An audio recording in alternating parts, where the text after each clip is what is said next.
सास बहू सहेलियां। शिवानी एक बहुत अच्छी लड़की थी। उसकी शादी अभी से होती है।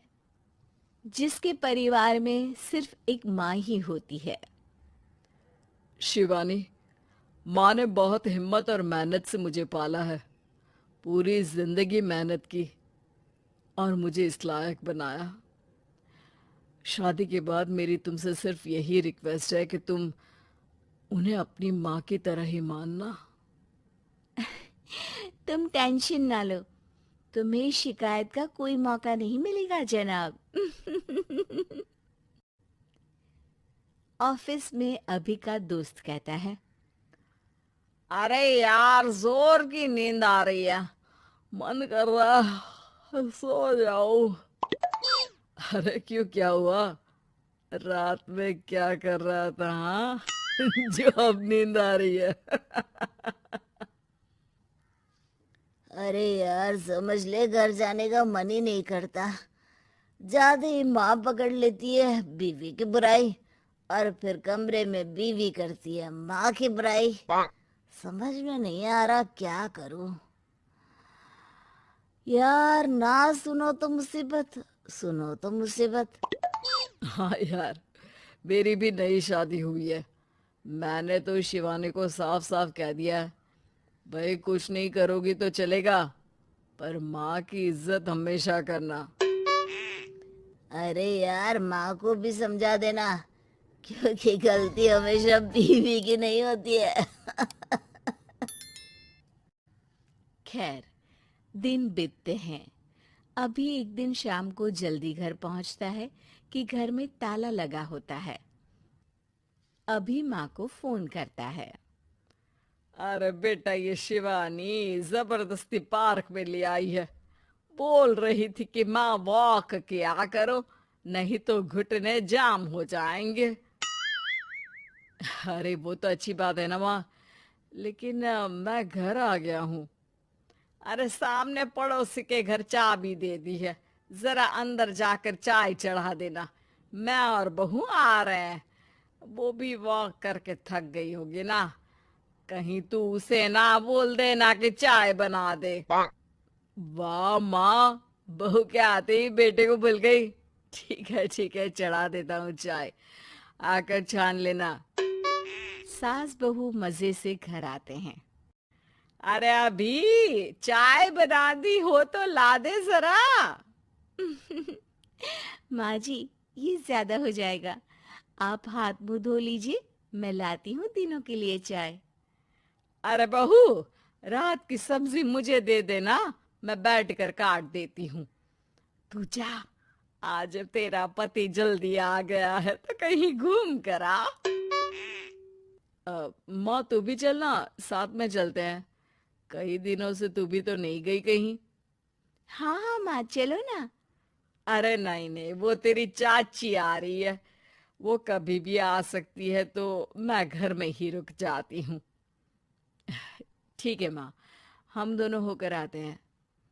दोनों पति पत्नी घूमने निकल जाते हैं, लेकिन लौटने में उन्हें काफी रात हो जाती है।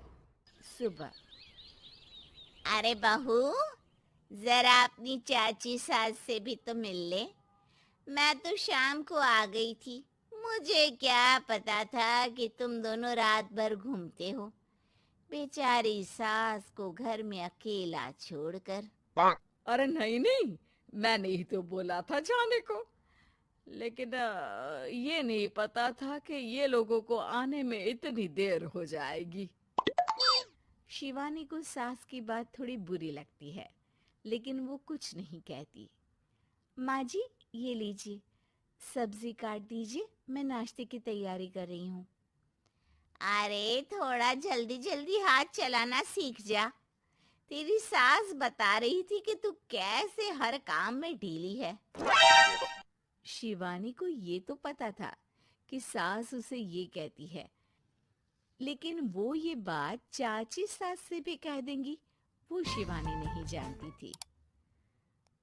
हाँ चाची, किसी में कुछ अच्छाई होती है तो किसी में कुछ।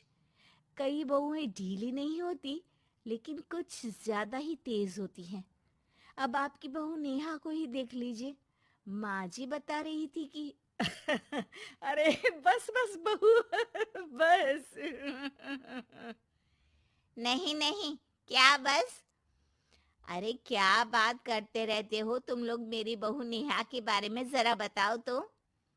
अरे वो पूरा काम करती है, बैठे बैठे नाश्ता खाना सब देती है। तेरी तरह नहीं। मम्मी जी सब्जी काट दो, हमें आने में रात को देर हो जाएगी मम्मी जी। शिवानी को गुस्सा तो बहुत आता है, लेकिन वो कुछ नहीं कहती। चाची सास के जाने के बाद शिवानी तैयार होकर पार्क में वॉक को निकल जाती है। वो सास को कुछ नहीं पूछती, ना ही आने के बाद साथ में बैठकर चाय पीती है और ना ही अब सब्जी काटने देती। कितना बुरा लग रहा है। शिवानी नाराज हो गई है। पहले तो शिवानी कितने अच्छे से बात करती, हंसती रहती और हमेशा मेरे साथ बैठी रहती थी। वहीं शिवानी अभी से कहती है, यार तुम्हारी माँ के लिए ना जितना भी कर दो कम है। चाची सास को कह रही थी शिवानी कामकाज पे ढीली है। लो, अब कर रही हूँ सारा काम। बस हाँ, बात नहीं करूंगी। देखते हैं क्या करती हैं अब। वहीं सास बेटे से कहती है, अरे पता नहीं तेरी बीवी को क्या हो गया है।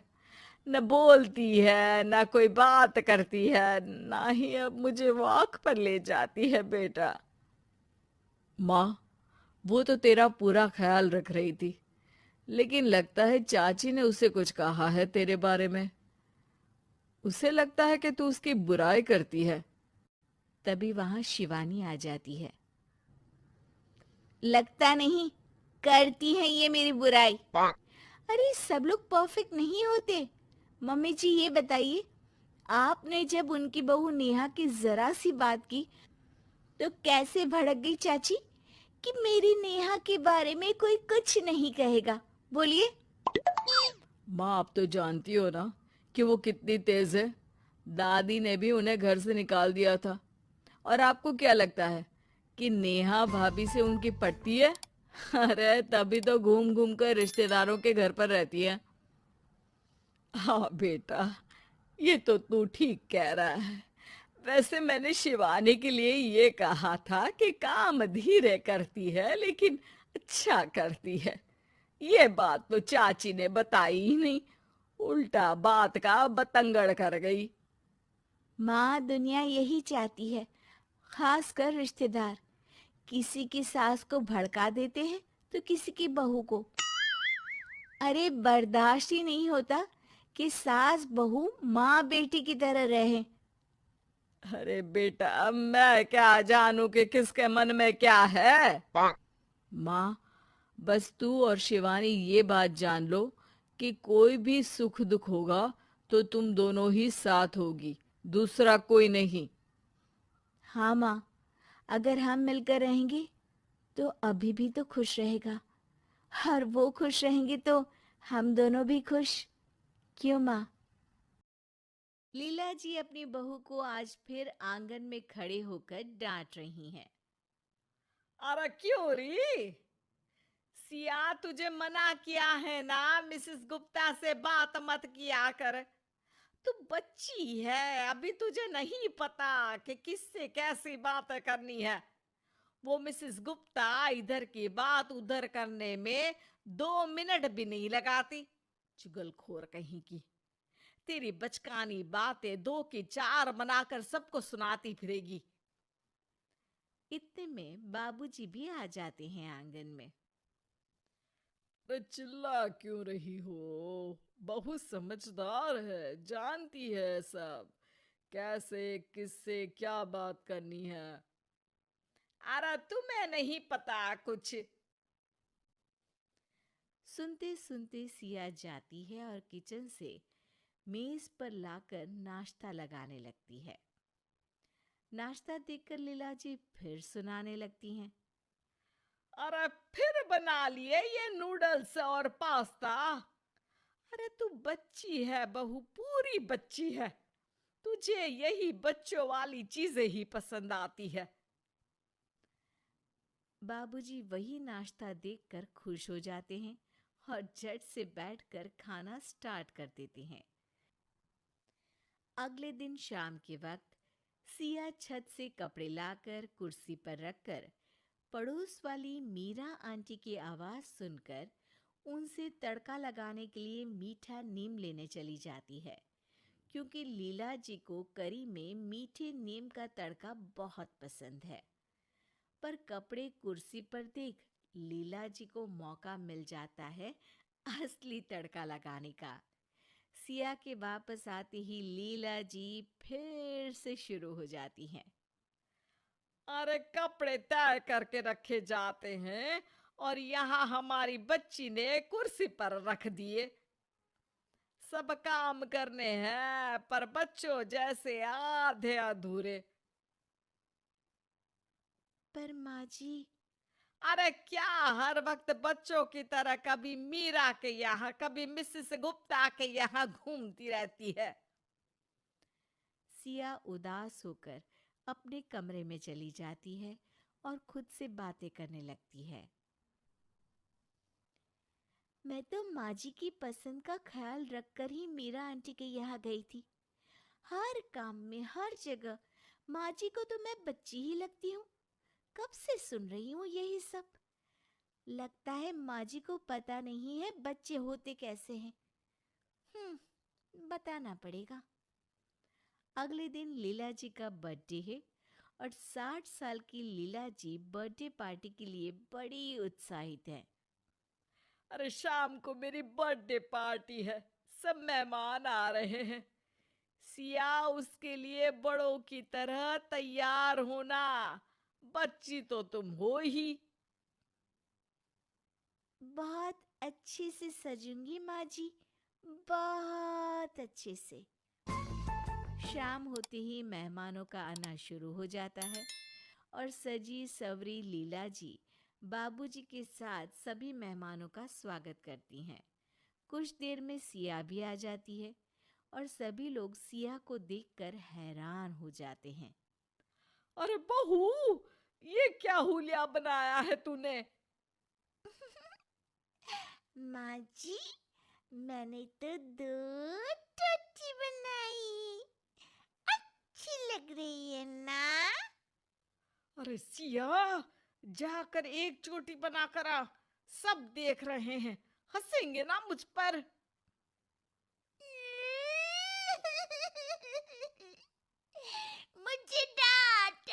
मुझे डांटा माँ जी ने।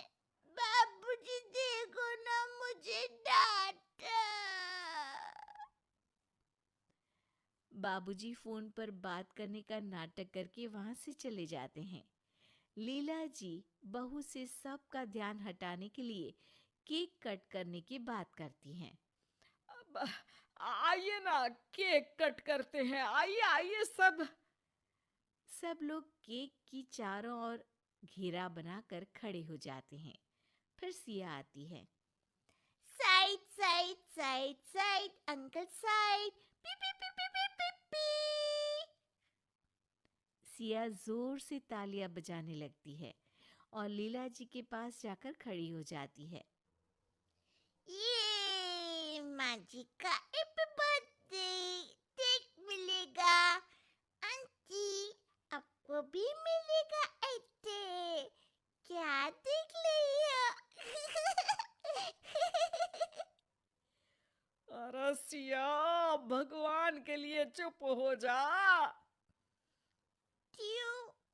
आज भगवान का भी बर्थडे है क्या? बाबूजी हैप्पी बर्थडे गाना शुरू कर देते हैं और लीला जी केक कट करती हैं। सिया झट से केक का पीस उठाकर लीला जी के चेहरे पर लगा देती है। हैप्पी बर्थडे माँ जी। माँ जी भूत बन गई। देखो सब, देखो तो भूतनी। टमाटर भूतनी। लीला जी पर सब हंसने लगते हैं और वो भागकर मुंह धोने चली जाती हैं। जब लीला जी वापस आती हैं तो सिया को फ्लोर पर लेटा हुआ पाती हैं। अरे सिया, क्या कर रही हो तुम ऐसे? इतनी देर में गाना बजने लगता है और सिया डांस करने लगती है। लीला जी जैसे तैसे सिया को उठाती हैं और साइड में ले जाती हैं। अरे सिया, सबके सामने ये क्या लगा रखा है तुमने? माँ जी, पाउडर, काजल, देखा मैं सुंदर। ये बोलकर सिया वहां से भागकर मिसेस गुप्ता के पास पहुंच जाती हैं। आंटी आंटी, आप मिसेस गुप्ता हो ना? माँ जी बोलती है आपको इधर उधर सुनाना बहुत पसंद है। मेरे को भी पोएम सुनाने की है। लकड़ी की काठी, ताते पे गोला। अरे लीला, क्या है ये? इसलिए बुलाया क्या तुमने हमें? इतने में सिया शर्मा अंकल के पास पहुंच जाती है। अंकल, आपके पेट को क्या हुआ? ये तो ढोलक के जैसा फूल गया है। आपके पेट में बेबी है क्या? टपक टप टप, मस्त ढोल बजेगा। शर्मा जी ये सुनकर वहां से चले जाते हैं और सिया खाने की मेज पर बैठे मेहमानों के पास पहुंच जाती है और सबकी प्लेट से खाने लगती है। आंटी, मेरे को गुलाब जामुन खाना है। लेकर आओ ना, तब से खा लियो। जाओ कुत्ती। इतने में सिया को एक बच्चे के पास टेडी बेयर दिख जाता है और वो रोना शुरू कर देती है। टॉय टॉय, मेरे को भी चाहिए।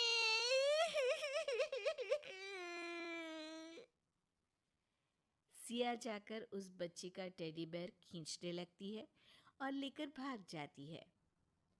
सभी मेहमान परेशान हो जाते हैं और लीला जी की इस शैतान बच्ची बहू से तंग आकर आधी पार्टी से ही चले जाते हैं। बस फिर पार्टी में बचते हैं सिया, लीला जी और बाबूजी। अरे बहू, हो गया या बाकी है कुछ? क्यों माँ जी? मैं तो बच्ची हूँ ना, आप ही तो बोलती है माँ जी।